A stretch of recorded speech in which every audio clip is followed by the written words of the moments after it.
জ্যোতিষশাস্ত্রে মানুষের মনকে যেমন নিয়ন্ত্রণ করে চন্দ্র, ঠিক সেই রকমই বুদ্ধিকে নিয়ন্ত্রণ করে বুধ। সাধারণত মানুষ তার জীবনের যাবতীয় ডিসিশনগুলো হয় মনের থেকে না হয় বুদ্ধিকে খাটিয়ে বুদ্ধিকে কাজে লাগিয়ে নিয়ে থাকে। আর সেই ক্ষেত্রে মন ও বুদ্ধির কারক গ্রহ যথাক্রমে চন্দ্র ও বুধ যদি আপনার জন্মছকে অশুভ, পীড়িত অথবা দুর্বল হয়ে থাকে, তবে মন থেকে ও বুদ্ধি থেকে নেওয়া সিদ্ধান্তগুলোও ভুল হতে থাকে। চন্দ্র অশুভ হলে তার লক্ষণ কী এবং কি কি অশুভ ফল দিতে পারে সেই সম্পর্কে আগের একটি ভিডিওতে জানিয়েছি।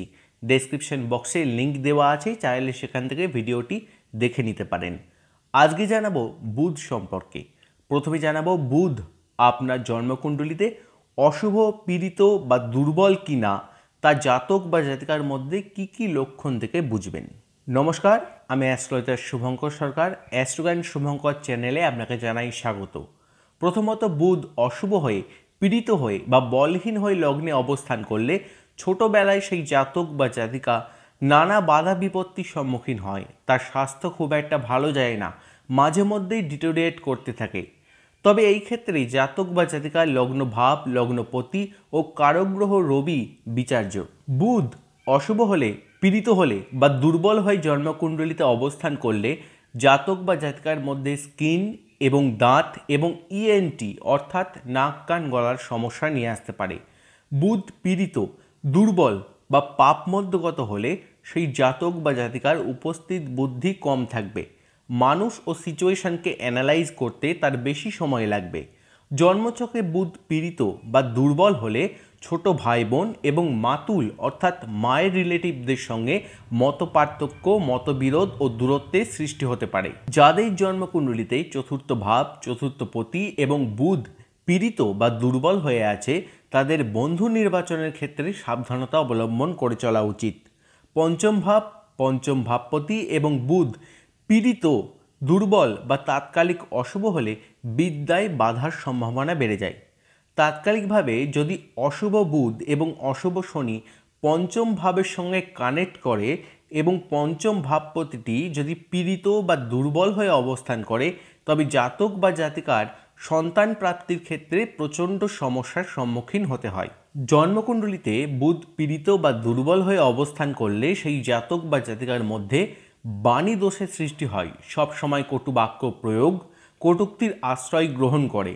কোনো মঞ্চে উঠে সবার সামনে তার কথা প্রকাশ করার সময় ভুল বাক্য, ভুল শব্দচয়ন করা, কথা বলতে গিয়ে বারবার আটকে যাওয়ার সম্ভাবনা বেড়ে যায়। যদি আপনি ব্যবসা করে থাকেন, তবে সেখানে কাস্টমারদের সঙ্গে কথাবার্তা বলা এবং তাকে কনভিন্স করার দক্ষতার ওপরেই আপনার ব্যবসা বা কর্মটি চলে।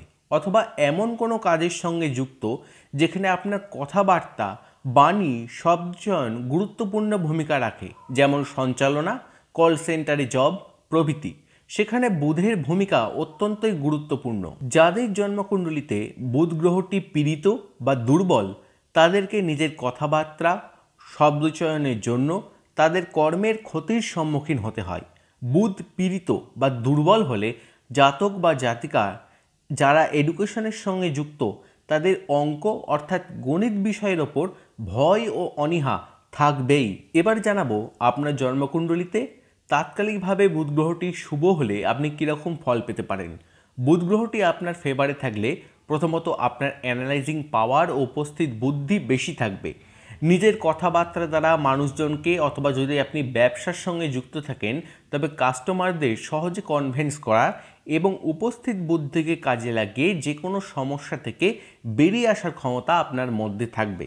জন্মকুণ্ডলিতে বুধ যদি শুভ হয়ে কোনো ভালো জায়গায় প্লেসমেন্ট হয়, তবে সেই জাতক বা জাতিকার মধ্যে নতুন নতুন জিনিস জানার ও শেখার আগ্রহ বাড়ে। সেই জাতক বা জাতিকা প্রতিনিয়ত কোনো না কোনো বিষয়ে নিজেকে এডুকেট করতে থাকে। জন্মকুণ্ডলিতে বুধকে স্ট্রং করার কয়েকটি উপায় আপনাদের জানাচ্ছি। এগুলো নিজের জীবনে অ্যাপ্লাই করুন যদি আপনি বুধকে স্ট্রং করতে চান। প্রথমত, সম্ভব হলে বাড়িতে টবে হলে টবে করেও গাছ লাগান। প্রতিদিন তার পরিচর্যা করুন। যতটা সম্ভব খাবারের মধ্যে সবুজ ভেজিটেবল ও স্যালাড ইনটেক করার চেষ্টা করুন। ছোট ভাই বোন ও মাতুলের সঙ্গে সম্পর্ক ভালো রাখার চেষ্টা করুন।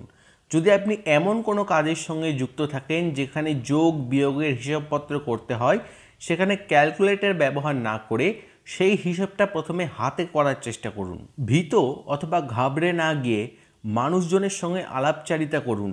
নিজের কমিউনিকেশন স্কিল ডেভেলপমেন্ট করুন। ছোট বাচ্চাদের সঙ্গে বন্ধুত্ব করুন, তাদের সঙ্গে বেশি করে সময় কাটান। শিক্ষা লাভের ইচ্ছা ও প্রচেষ্টা আছে, অথচ আর্থিক অভাবে তা পূর্ণ করতে পারছে না, সেই রকম কোনো বালক বালিকাকে নিজের সাধ্যমতো এডুকেশনে সাহায্য করুন। বুধের আরাধ্য দেবতা হলেন গণেশ।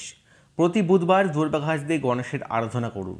তারপর আপনি নিজেই অনুভব করতে পারবেন আগের থেকে আপনার জীবনে কতটা পরিবর্তন এসেছে। আজকের ভিডিওটি ভালো লাগলে লাইক, শেয়ার ও কমেন্ট করুন এবং আমার এই ছোট্ট ইউটিউব পরিবারের সঙ্গে যুক্ত হতে চ্যানেলটি সাবস্ক্রাইব করে বেল আইকনটি প্রেস করে অল অপশানটি সিলেক্ট করে আমার এই পরিবারের সঙ্গে যুক্ত হয়ে যান।